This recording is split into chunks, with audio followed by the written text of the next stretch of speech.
My favorite. It's Judd's Hockey Show.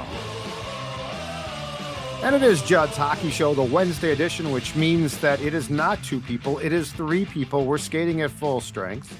And as you will see, it's Declan Goff. And as always, the looks of JHS. Once a week, we get her looks, we get her talent. And even of those of you who don't think she knows hockey, you don't know nothing, because she knows more about hockey than almost anyone I know. It is the talented Jessie Pierce, Bar Down Beauties fame.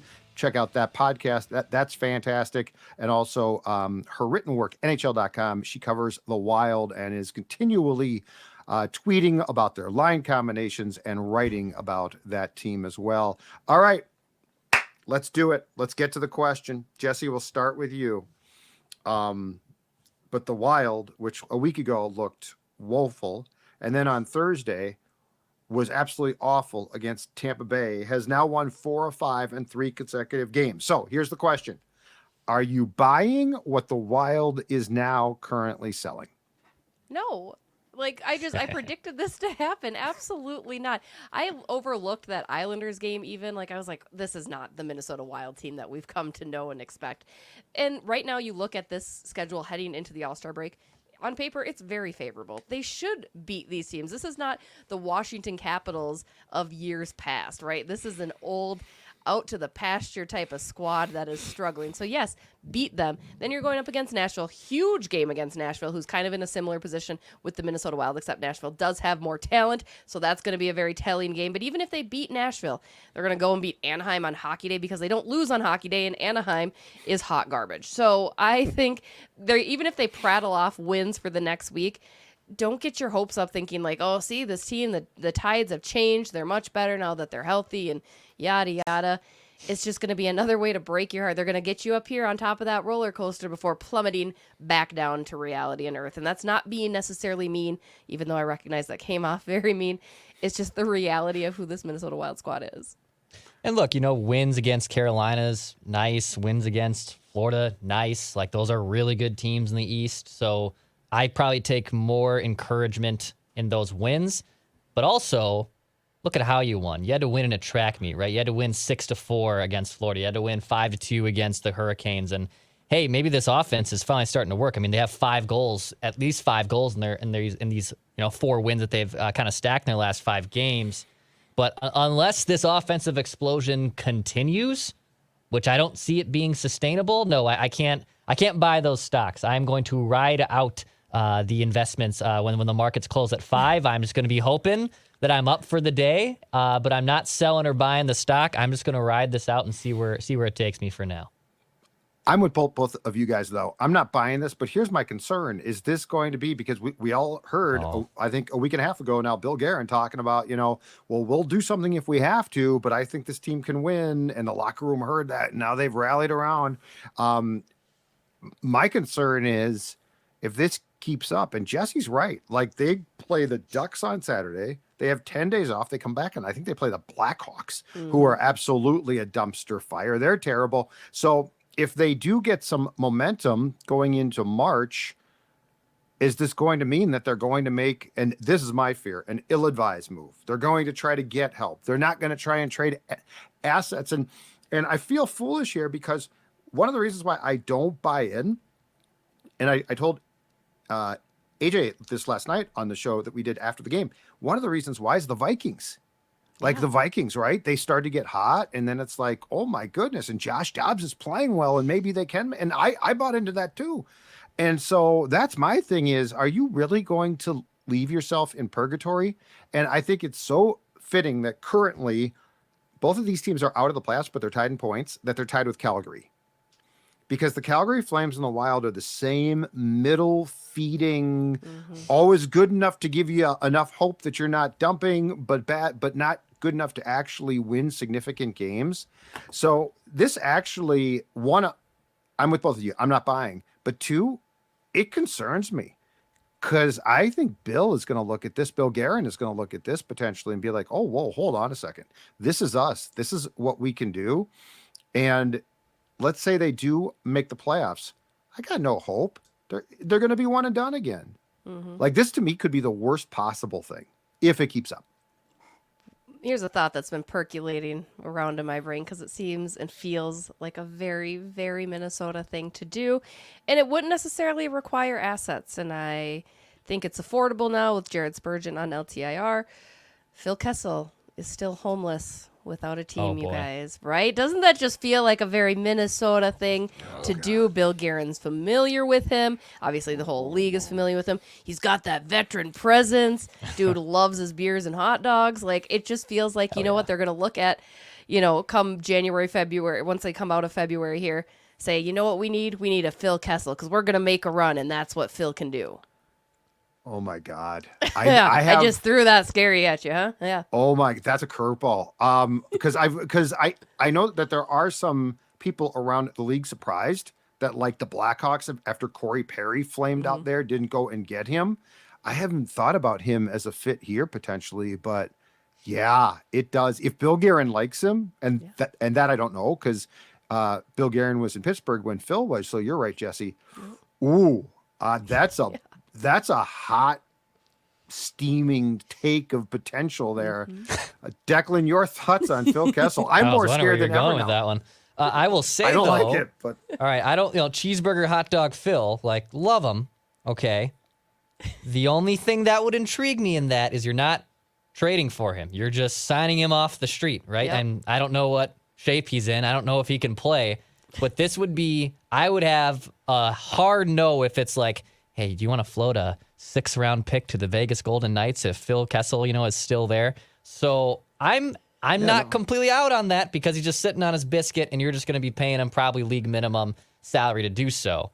But, I mean, that would be pretty hilarious if they ended up buying Phil Kessel off the street and that's their addition to spark the team. Yep. oh my God, I got one name, Danny Heatley too. Oh. Now they did have to trade for him, so this would I'm an not be. all-star. But Danny, Bleeping all-star. I'm an all-star. I'm an effing all-star, the heater. But it'd be Danny Heatley too. Like I could, oh my God, if they do that, I think I'm out. I think I'm totally if they start to go to that well, I think I'm gonna have to divorce myself from the show because I'll absolutely go crazy.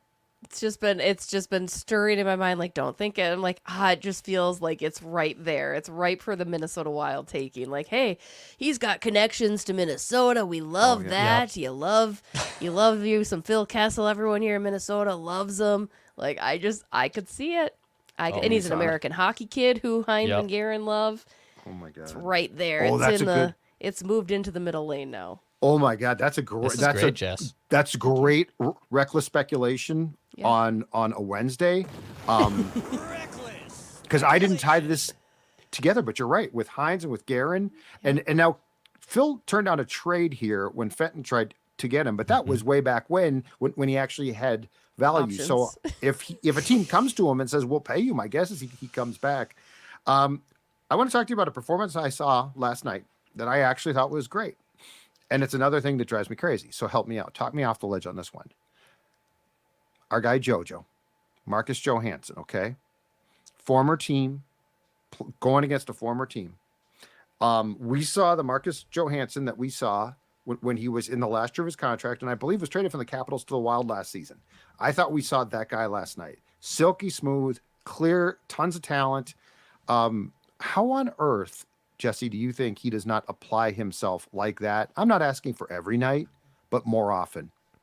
I have Help no me. idea. I can't get a good read on Marcus Johansson just in general, right? Like, even when he scores a goal, it's just kind of very, like, angry or not quite angry, very nonchalant maybe, which there's a difference between nonchalant and angry, but, like, I can't get a read. I don't get a pulse on him. I don't get a pulse on the type of player he is on the ice, off the ice. I just can't figure out Marcus Johansson because he has potential. He's got a lethal shot, like he can do some dangerous things when he shoots the puck and when he's trying. But you're right, Judd, it's not applicable every single night. And especially at the juncture that the Minnesota Wild are at, where there is that huge sense of urgency. They need to win almost every single night. You would think that he would show up for his squad, but I don't know. He seems very disassociated sometimes, and it's like when he wants to engage, then he's fully engaged, but otherwise there are games where I don't want to call him necessarily a passenger because he's not even that. He's just not there. So it's very curious, and I would be curious to hear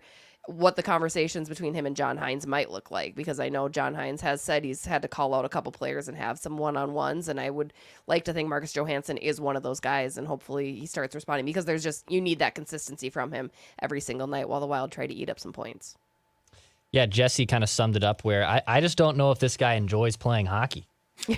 It's very weird. Because, yes, I think when he applies himself, he still has a lot of left in the tank, and he's very talented, but I don't know if he enjoys doing this. And there's some athletes, too, that like, hey, they get their contract or they've been in the league a long time or a bit like Johansson, and they're fine.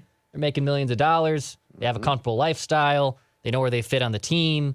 And it seems like Mojo is that classic athlete where, not to make a crazy assumption here, but just he's content. He's good with what he's got, and he doesn't want to apply himself to the 100th degree. And I guess that's what's probably the more frustrating part, to Judd's point, that, I mean, the last few games we've seen him be that guy.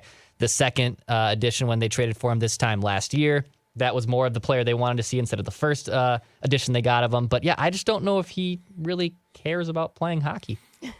He got the contract, and so because he got dealt here, and he came in, and we all thought, well, his first time here, he was hurt. And so, like, this is JoJo. This is what he can do, because he is smooth. He's got talent. Like, I want to make it clear, he's dogging it. He has talent, and then he got the contract again.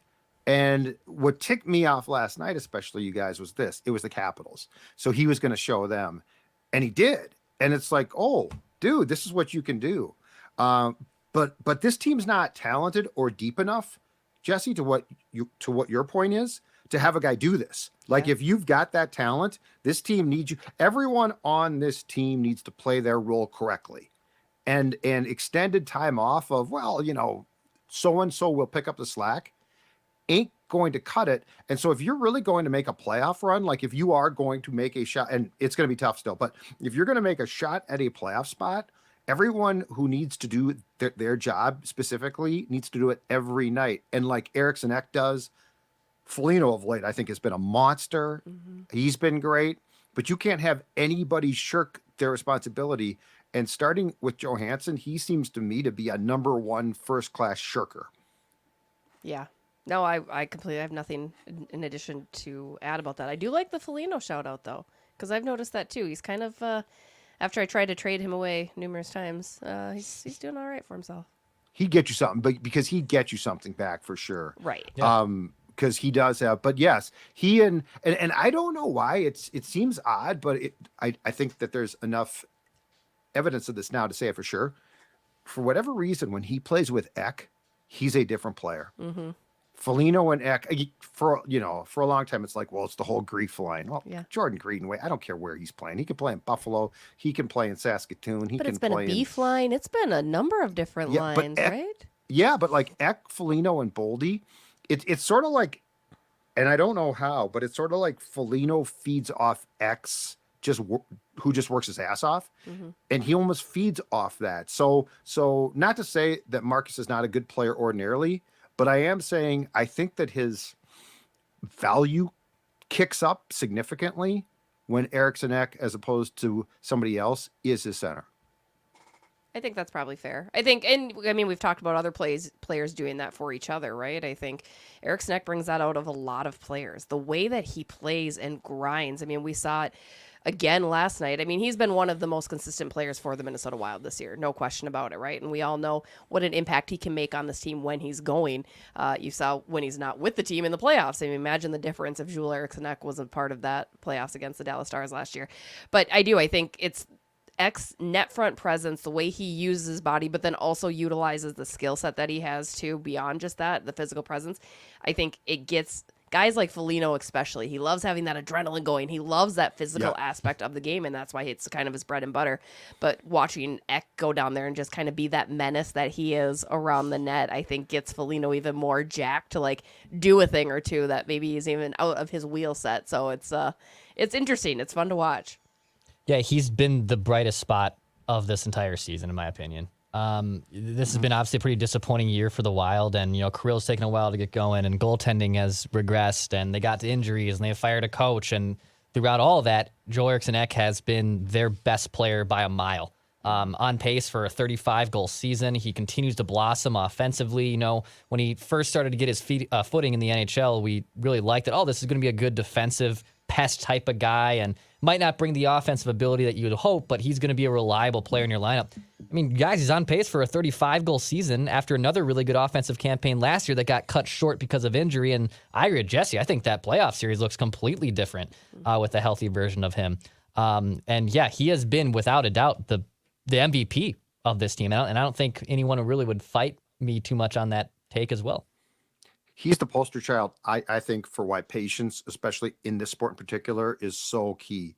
Because you get drafted as a kid and you're just not strong enough, right? Like think about X game. What Eriksson Ek does, you got to be a man. Like you got to, like you're driving to the net. He's taking punches every single night. Guys hate him. Like if you're a little kid, you know, if you're 19, you're gonna get your ass kicked, whooped, right? And the one thing I think that's different is back in the day, you could set up more in front of the net and try and screen guys, which they still do, right? But think about like Ek, he drives to the net. Yeah. Like he creates a net front presence at times, but he also, like last night, he's driving to the net. You got to get through some big defensemen. So yeah, he is, I think he is a very, very good case for why it's very hard for after like 2 years to say, well, this guy sucks, trade him. Before we move on, Declan, if Joel Eriksson Ek came to you and said, you know what, I'm a little run down. My career's going great, but I need a boost. What would you tell him to do? You know, it's weird. I've gotten some comments before, like, you know, you kind of have some Ek to your face. Like there's some doppelganger to me and Joel Eriksson Ek. Is it because people want to like punch it? I think that's what it is. I mean, with all due respect to Ecker, your teeth, your teeth are gorgeous hair now. And teeth I do have on Ek. Probably, you know, athletic ability, you know, maybe a slight advantage to Joel. But, you know, he probably tries out AG1, which is a great place to get your morning routine on your gut health and your supplement health as well. It helps manage stress as well, which is obviously big this time of year. And it's replaced kind of my multivitamin and my probiotic. You know, what do you got to take? You got these supplements, you got all this stuff. How about just one scoop of AG1, which makes life a heck of a lot more easier? You can try AG1 and get a free 1 year supply and 5 free AG1 travel packs that you can take on the go. You can go get this at drinkag1.com/JHS. It's drinkag1.com/JHS for a free 1 year supply of the vitamin D3K2 and 5 free AG1 travel packs. Go to drinkag1.com/JHS. Awesome. Jesse, goaltending, where do you hear or think that Flower is out as far as his recovery from what almost certainly appears to be a concussion? The Wild now has 2 games before a 10-day break. They play Nashville in a game I want to talk about on Thursday, and then, as you said, the Ducks were terrible on Saturday. Do you think we see Gustafsson in both of those games? And how much do you think that they can just flat out ride him? Because he's playing well now, but we've talked about this before. Yeah, I mean, I think you have to give it a go, especially with these games this week. No need to rush Marc-Andre Fleury back. Heading into the season, you guys, Gustafsson was the number one. It was not a 1A, 1B situation. It was supposed to be Gus with 70%, Fleury with 30%. That was a role that both of those goalies were heading into the season prepared for. And I think Philip Gustafsson did do his due diligence in preparing himself for that. I know the past couple seasons, it's been the question of whether he was in shape enough. Was he ready to take on that? And I think this year he has, injury aside, and certainly he's had his own struggles. But I would say for sure, let Marc-Andre Fleury deal with what you had said, Judd, probably a concussion, to make sure that those symptoms are completely, because that's not something you want to mess around with, right? That's certainly something that the NHL and sports in general now are taking very seriously. And Marc-Andre Fleury, at where he's at in his career, you want to make sure that he is extra protected almost. And you don't need him. These, again, looking at on paper, winnable games. If the team plays right, they are winnable games, especially on Saturday. And I think you play with Gus instead of Jesper, because we had Devin Dubnyk, small little plug here, guys, Devin Dubnyk on the podcast for Bard on Beauties this week, and he mentioned how terrified he was playing in a Hockey Day Minnesota, his first Hockey Day. He's like, because all they do is win on Hockey Day, and he felt this pressure to win on his first one. So really? I can see that, right? They do. They win almost every year. It's a made-up day. It's like Valentine's Day. I wouldn't feel any pressure. Oh, come on. It's the state of hockey holiday. Yeah, man. Okay. I got news for you two kids. First of all, for you two kids, state of hockey was made up by the Wild in the year 2000. Okay, this has Great not been marketing. the state. It doesn't Great, go back. I love Oh, it's it. fantastic. Oh, just to be clear, the Wild's original marketing campaigns were some of the greatest. So just to be clear, shout out Jack Sperling, Lywicki. I think it was Todd. Ty. But anyway, shout out to them. But it's a made up day. It's a made up day. So Devin, you should not have been concerned. But that being said, do you think it is premature to say when the Wild plays the Predators, which is going to be tomorrow, January 25th? I actually, and I feel like I sound crazy saying this, I think it's a must-win game. Mm-hmm. I think it's a must-win game on January 25th. And I not only feel it's a must-win, I feel that you need to win in regulation to get the 2 points and not give them a point. Do either of you think I'm absolutely nuts for saying that? No, I don't think you're nuts at all. And actually, I want to revisit a Fleury thing at the end of this episode that we can get back into because I heard something interesting on ESPN last week. But I mean, if you're going to stack these wins against good Eastern Conference teams, right, like Carolina, and obviously Florida, and this happens more in football because there's a limited amount of games, but you got to make your hay against your divisional teams. You have to make your hay against the conference teams, and not to say you can lose Eastern Conference games, but like the Wild have dominated in years past, right? Eastern Conference. I think 2 years ago they had like the best record against Eastern Conference teams. That's how they made almost half their season's worth of just points of just killing the Eastern Conference. But they need to make obviously a significant dividend in the Central Division and in the Western Conference. So yeah, these wins have been nice. They've been kind of playing track meet hockey, but you need to make it against the Nashvilles of the world, the Arizonas, the St. Louis, the teams that are ahead of you, right? That you have to basically jump to put yourself back in playoff position. You're 4 points behind Nashville as it sits, so that 3 points gains all the ground that you need. Nashville currently sits, I believe, in the second wild card spot from the West, so it's a must-win game, and I hope they treat it that way. You hate to say that sometimes, but at the same time, I worry with this Minnesota Wild team, and I've seen it in years past, where they don't have that sense of urgency. They come out flat. I was thrilled to see them come out as quick-footed as they did against the Capitals and not really let off. They let off a little bit, I think, toward the end of the third period there, but otherwise it was almost a nearly complete hockey game. But they don't have that luxury. This is the position that they put themselves in. You don't have the luxury. You need to win against all your conference opponent teams, all your Central Division teams. Like, you need to. It's just where you're at. Figure it out and get the job done. Dex, what's your point on Fleury? So, yeah, I think you guys were, I don't know if you guys heard it because it was in Tampa Bay. I thought this was a home game, so I thought maybe you guys were actually at the X for this. But when they were on ESPN Plus on a hockey night last Thursday at Tampa Bay, Kevin Weeks brought up the Devils as a potential trade target for Flower. I don't know if you guys heard that during the intermission report. Hear that. Jesse was at an event. Oh, that's what it was. I knew one of you guys enjoying were a few gone. drinks. Yeah, there you go. I was with some live. fans of Bar Down Beauties. Live play-by-play, I heard Kirsten do a goal call or scoring the goal call. Yeah, you guys were having a great time. Dex and I were grinding, okay? Hey, Yeah, we were working. We just had refreshments certainly with were. it. Just had free refreshments coming in. Sorry, But what do you guys make of maybe the Devils being a buyer for Fleury, and also Flower has full no trade, right? So he gets say, I believe, in this trade, so he can't just be traded to any willy-nilly team. But New Jersey, do you think he would accept just a trade to New Jersey if that situation arose?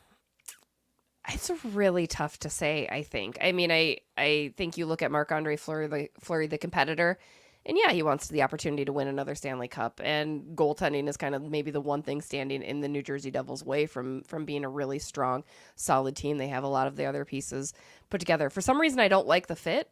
And maybe it's because I've also heard other teams floated around like Toronto, where I could see Marc-Andre Fleury saying, hey, you know what, I would like to do this with Toronto and with some of those guys. Fleury, I think, would be fairly old in that New Jersey Devils locker room too, right? Like, that's a lot of babies compared to what he would. So I think that would. And then the other component is obviously family. He is such a family guy. He's so close to his family that I think it would be a really tough decision for him to make, not just for New Jersey necessarily, but for any team. But yeah, I don't see New Jersey. I don't see him in New Jersey at all. As hard as I'm trying to imagine it, I can't see it. But that's just my opinion. And I think because Jack Hughes is still out, that they're a fringe team. Like they had big expectations and have fallen short, in part because their goaltending has been disappointing. I've got, to Dex's point here, I've got 5 teams written down as potential goaltending destinations. Okay, like these are teams that could use help. The Leafs. Now Joseph Wall is coming back, But they have been very like for a team with big expectations. And again, they are in jeopardy if they don't get this right of missing the playoffs entirely. The Maple Leafs, the Devils, the Oilers, the Kings with Cam Talbot, because they don't have a backup there. Now I know that would be dicey because we saw that story play out before and it didn't play out particularly well. I want for it. Cam. Give it to me. But Give you know what? me Don't the be soap opera. Let's go. I'm in. On the Kings. don't be a baby, Cam. Okay. and the last team, because of the controversy surrounding Carter Hart with the Flyers, as Jesse and I talked about in the press box last night, the Flyers, because the Flyers are in a playoff spot.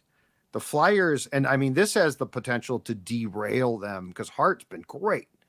So of those teams, Maple Leafs, Devils, Oilers, Kings, and Flyers, one, am I missing a team potentially for a goaltender? And two, do you see any of those teams as potential fits both ways because he would have to waive his no trade? And those are teams that could use goaltending help. Like I said, I think Toronto is the most alluring to me because I think they will move mountains to get what they want, right? They will move mountains to not fail again. And Edmonton's the other one. That's another good point too. Like again, their goaltending is always really questionable, but I don't know if Marc-Andre Fleury would necessarily. Just Toronto screams Marc-Andre Fleury to me. Like it just screams like we would treat you so well. We'll give you the world. Like I think that. But now since you brought up the Kings and a tandem with Talbot, I love it. Let's go. Let's see what happens there. I would love to see how the Kings fans react. Probably very, very naturally, very what's the word I'm looking for? They would act less upset, maybe. Well, I think Kings Talbot's fans playing would, a heck of a time. Is having a heck of a season. But he doesn't have there. a backup really. No. They're going back and forth there. I'm just saying that those teams to me make sense. The Oilers, I think, would be intriguing because that team can win the cup, but they definitely need, unless Jack Campbell, who I guess is playing well now in Bakersfield after not playing. I mean, he's a mental mess, and Skinner's played well. But if Jack Campbell comes back up and plays well, but that's a big if. And Flower, I think there would be perfect. It's Edmonton, so he might block it, but he also could win a last cup there. This Edmonton run is ridiculous. It's ridiculous. That's what happens when you get a new coach sometimes, though. The record is 17, right? I think the regular season record is 17 consecutive wins, and I think the Oilers are at what right now? 14? And I think the one I saw from StatMuse yesterday was 12 straight games of allowing 2 goals or less, and you've won every single game of you're going to lose a 2-1 game, right? Like that's going to happen every once in a while. You're allowing 2 goals or less it's crazy. every time, and you're still coming out victorious. It's insane, dude. You have Connor McDavid. Like, you should be doing these things. And Leon Draisaitl. Like, you should be doing these things. It shouldn't be as a surprise. The thing that does make me wonder, too, defense in Toronto and Edmonton, though, are soft, right? They are baby poop soft. So I don't know. They've had some problems, Yeah, so I think that would also be maybe another factor for Marc-Andre Fleury. Like, how much am I going to have to bail this team out? But then again, if their offense is going, which both squads have strong offenses, right? I feel like if I could attach myself to McDavid at Flowers' age, it might be enticing. Yeah. And they very well could win a cup. Okay, last thing before we go, I got to talk about it. I got to broach this. As a sports fan, it was very depressing to watch. I can't get past it. Alexander Ovechkin.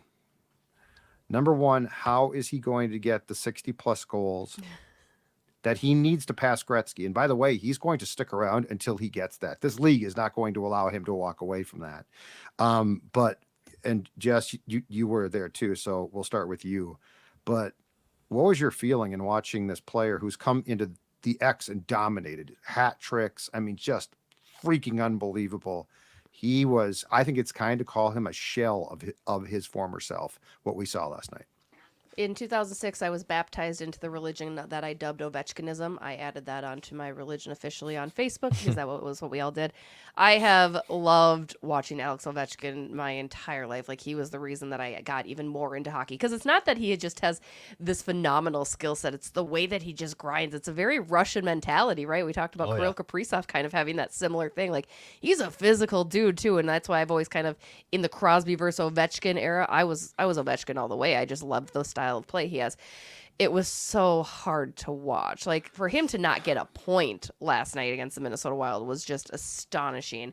You know, it was funny. I was joking with some of their Washington media members at Morning Skate, and they were like, I was like, so has he moved his office, you know, quote unquote, where he's always shooting from? And they were like, yeah, his office might be back in Russia. We don't know. Like, it's just, it's nowhere to be found. He cannot get it going, and it's just frustrating. It makes me feel old because he looks so old and worn and tired, much older than he actually is, mind you, too.